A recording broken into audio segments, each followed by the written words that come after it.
जय हिंद साथियों, SP curious में आप सभी का स्वागत है। आइए बात करते हैं रेलवे ग्रुप डी की परीक्षाओं के बारे में। जैसा कि आप जान रहे हैं कि रेलवे ग्रुप डी की परीक्षाएं कंडक्ट की जा रही हैं। आज हम बात करते हैं इस सेगमेंट में 22 अगस्त के प्रथम पाली के जीएस पोर्शन के प्रश्नों के बारे में। तो पहला प्रश्न है आया हुआ है, इनमें से बौद्ध धर्म से संबंधित कौन है? तो उसमें विकल्प सही था त्रिपिटक। न्यूलैंड के अष्टक आवर्त सारणी में प्रथम व अंतिम तत्व कौन है? तो पहला तत्व है हीलियम और अंतिम तत्व है थोरियम। अगला प्रश्न है, भारत में जीएसटी की शुरुआत कब हुई? भारत में जीएसटी की शुरुआत 1 जुलाई 2017 को हुई और ये कौन सा संशोधन था? 101वां संशोधन था, 101वां संविधान संशोधन था। अब आगे अगला प्रश्न है, विज्ञान व प्रौद्योगिकी के क्षेत्र में 2022 का पद्म भूषण पुरस्कार किसे दिया गया? विज्ञान व प्रौद्योगिकी के क्षेत्र में 2022 का पद्म भूषण पुरस्कार किसे दिया गया? इस प्रश्न का सही विकल्प था श्री संजय राजाराम। श्री संजय राजाराम। अगला प्रश्न आया हुआ है, राज्य में प्रमुख विधि संबंधित सलाह कौन देता है? राज्य में प्रमुख विधि संबंधित सलाह कौन देता है? महाधिवक्ता। अगला प्रश्न है, पंचायती राज व्यवस्था में कुल कितने विषय हैं? तो पंचायती राज व्यवस्था में कुल विषय हैं 29। अगला प्रश्न है, केंद्र व राज्य के मध्य शक्ति विभाजन को क्या कहते हैं? तो इसका सही विकल्प था संघवाद। छोटा नागपुर का पठार कहाँ स्थित है? झारखंड। एक वित्तीय वर्ष में 100 दिन की गारंटी किस योजना के अंतर्गत दी जाती है? जैसा कि आप जानते हैं नरेगा, जिसका नाम बदलकर मनरेगा हो गया। तो इसका ये कब लागू हुआ, इसके बारे में डिटेल जानकारी आप अपने पास रखिए, जिससे संबंधित प्रश्न पूछे जा सकते हैं। अगला प्रश्न है, मेघालय की गारो जनजाति द्वारा कौन सा त्यौहार महोत्सव मनाया जाता है? तो सही विकल्प था वांगला महोत्सव। अगला प्रश्न है, 2022 में महाराष्ट्र के मुंबई व पुणे में कौन से खेल का आयोजन हुआ? तो जो आईपीएल का 15वां संस्करण हुआ था, आईपीएल का 15वां संस्करण वो मुंबई व पुणे में खेला गया था। मुंबई व पुणे में खेला गया था। अगर पूछा जाए कि इसकी विजेता टीम कौन थी, तो विजेता टीम बनी थी गुजरात टाइटंस और उपविजेता राजस्थान रॉयल्स बनी थी। आगे आइए बात करते हैं। अगला प्रश्न आया हुआ है, मानव शरीर में अलैंगिक गुणसूत्र कितने होते हैं? तो 22 जोड़े। अलैंगिक मतलब जिनका संतति कोशिका में लिंग निर्धारण करने में कोई योगदान नहीं होता है, तो वो 22 जोड़े होते हैं। जैसे अगर मनुष्य का कहा जाए तो कुल 23 जोड़े होते हैं, उसमें 22 जोड़े अलैंगिक गुणसूत्र होते हैं। जो 23वां जोड़ा होता है, 23वां जोड़ा वही लैंगिक होता है, लैंगिक गुणसूत्र होता है।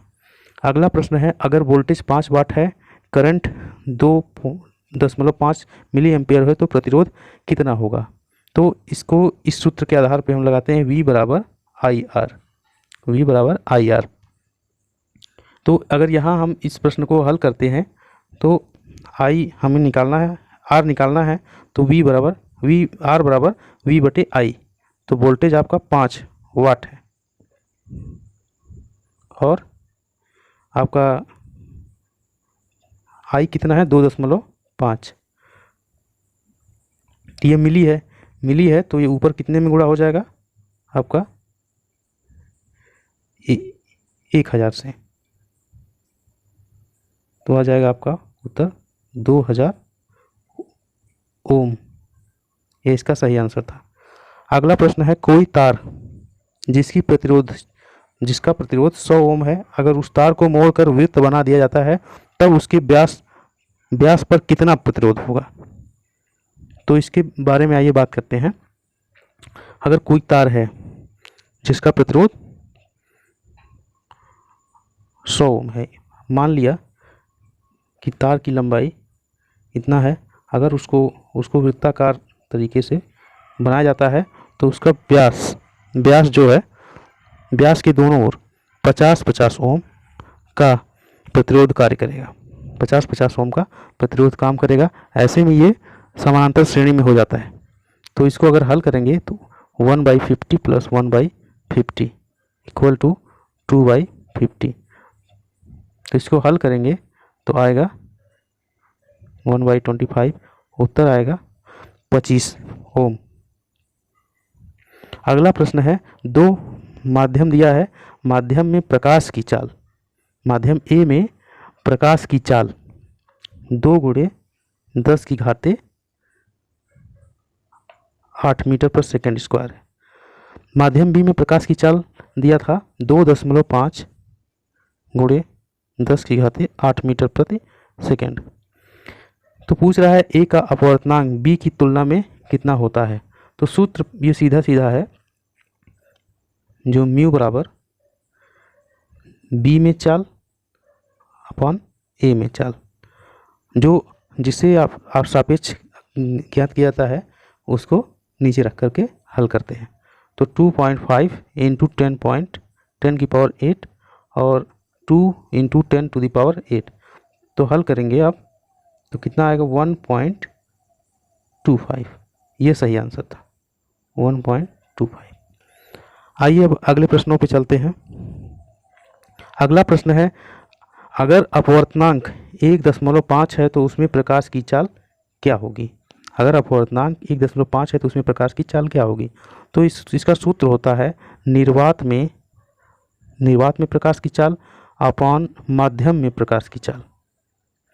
तो इस पर अगर आप हल करेंगे तो जैसा कि आप जानते हैं निर्वात में प्रकाश की चाल होती है 10⁸ अपॉन v इक्वल टू 1.5। यहाँ से अगर ज्ञात करेंगे तो 2 आंसर आएगा 2 × 10⁸। अगला प्रश्न है, राजा राममोहन राय के बाद ब्रह्म समाज को किसने संभाला। तो देवेंद्रनाथ टैगोर ने। यह सही प्रश्न था।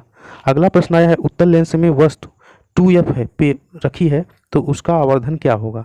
तो उसका आवर्धन +1 होगा। अगर अगला प्रश्न देखिए, अवतल दर्पण में वस्तु को कहाँ पर रखने पर प्रतिबिंब वास्तविक उल्टा व वस्तु के आकार के बराबर मिलता है। तो उसका सही आंसर था वक्रता केंद्र पर। अपने 20वें प्रश्न पे चलते हैं, एल्कोहल अगर NaCl के साथ अभिक्रिया करता है तो क्या मिलेगा। तो हाइड्रोजन गैस बनती है। अगला प्रश्न चलते हैं। अगला प्रश्न है, खमीर ईस्ट का प्रयोग कहाँ किया जाता है। शराब उद्योग में। उसमें किण्वन की प्रक्रिया होती है खमीर के द्वारा संपन्न की जाती है, तब जा कर के जो भी पदार्थ जौ हो या अंगूर हो, वो सब जो पदार्थ होते हैं वो शराब के प्रोसेसिंग में आगे काम आते हैं। अगला प्रश्न आया हुआ है, धातु पानी के साथ क्रिया करती है तो क्या प्राप्त होता है। क्षार धातु किस वर्ग में आते हैं। तो ये प्रथम वर्ग में आते हैं, जैसे सोडियम है, पोटेशियम है, ये सब क्षार धातु में आते हैं जो आवर्त सारणी में बाएं तरफ होते हैं। अगला प्रश्न है, 2022 बर्मिंघम बॉक्सिंग मैच में कांस्य पदक विजेता किस देश की थी। तो इनकी अगर बात किया जाए तो ये भारत की थी। भारत की कौन थी। भारत की निखत जरीन थी। इन्होंने काफ़ी सामाजिक दबाव झेल करके ये आंध्र प्रदेश की रहने वाली हैं। काफ़ी दबाव में, सामाजिक दबाव, पारिवारिक दबाव को झेलते हुए ये यहाँ तक पहुँची हैं। अगला प्रश्न है 25वां, भरोसा स्कीम कौन से राज्य ने लॉन्च किया है। जो कॉमन सिक्योरिटी के लिए है तो तेलंगाना। अगला प्रश्न है, ग्रामीण बैंक एक्ट कब लागू हुआ। तो उसका सही विकल्प था 1976। अब अगले प्रश्न पे चलते हैं, चुंबकीय क्षेत्र से निकलने वाले करंट को क्या कहते हैं।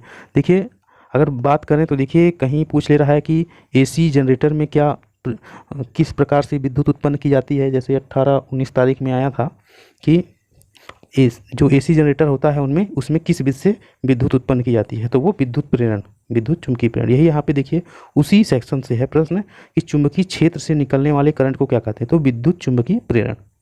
अगला प्रश्न है कथन अमाशय से HCl निकलता है जो पाचन में मदद करता है। और दूसरा विकल्प कथन है अमाशय से नाइट्रिक एसिड निकलता है, इसमें से कौन सही है, तो इसमें से सही है अमाशय से HCl हाइड्रोक्लोरिक एसिड निकलता है जो पाचन में मदद करता है। अब अगले प्रश्न के बारे में बात करते हैं, प्रतिरोध किस पर निर्भर नहीं करता है। तो इसमें अगर देखा जाए तो सैद्धांतिक रूप से तो ये तापमान पर भी निर्भर करता है, लंबाई पर भी निर्भर करता है, क्षेत्रफल पर भी, चाहे अनुप्रस्थ हो चाहे अनुदैर्ध्य हो, लंबाई में हो उसका क्षेत्रफल, उस पर विद्युत धारा पर भी निर्भर करता है। लेकिन इसमें सबसे कम जो है निर्भर करता है तापमान पर। अगर ऐसा विकल्प है तो ये तापमान पर निर्भर नहीं करेगा। ठीक है, यही विकल्प सही लगाया जाता है। तो ये था इस सेगमेंट का हमारा प्रश्न, और अगले हम सेगमेंट में आपको अगली शिफ्ट के प्रश्नों को उपलब्ध कराएंगे। जय हिंद।